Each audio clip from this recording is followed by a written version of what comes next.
بسم اللہ الرحمن الرحیم نحمدہ ونصلی ونسلم علی رسولہ النبی الکریم۔ ایک سوال یہ کیا گیا کہ عورتیں جو ہے وہ بچوں کو قاعدہ اور قرآن مجید پڑھاتی ہیں، تو اب اس صورت میں اگر عورت کو ناپاکی کے دن آ گئے تو ان دنوں میں وہ بچوں کو قاعدہ اور قرآن مجید کیسے پڑھائیں؟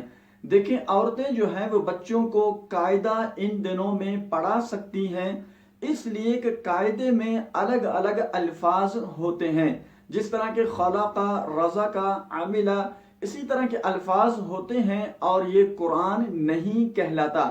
تو اس لیے عورتیں جو ہے وہ ان دنوں میں بچوں کو قاعدہ پڑھا سکتی ہیں۔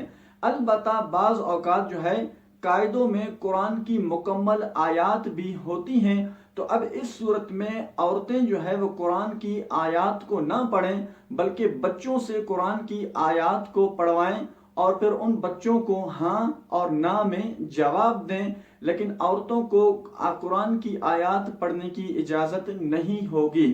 اسی طرح پر اگر عورتیں جو ہے وہ قرآن کی آیات کو پڑھنا چاہیں تو پھر وہ قرآن کی آیات کو توڑ توڑ کر پڑھیں، تو اس کی اجازت انہیں ہے، لیکن لگاتار پڑھنے کی اجازت نہیں ہوگی۔ قرآن کی آیت کو توڑ توڑ کر یوں پڑھیں، مثال کے طور پر الحمد للہ رب العالمین، تو یوں جو ہے عورتیں قرآن کی آیت کو توڑ توڑ کر پڑھ سکتی ہیں، لیکن لگاتار جو ہے جس طرح کہ الحمد للہ رب العالمین، تو یوں جو ہے لگاتار قرآن کی آیت کو نہیں پڑھ سکتی۔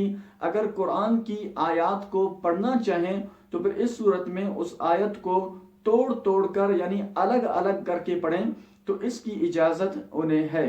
اللہ کریم ہم سب کو عمل کی توفیق عطا فرمائے۔ وآخر دعوانا ان الحمد للہ رب العالمین۔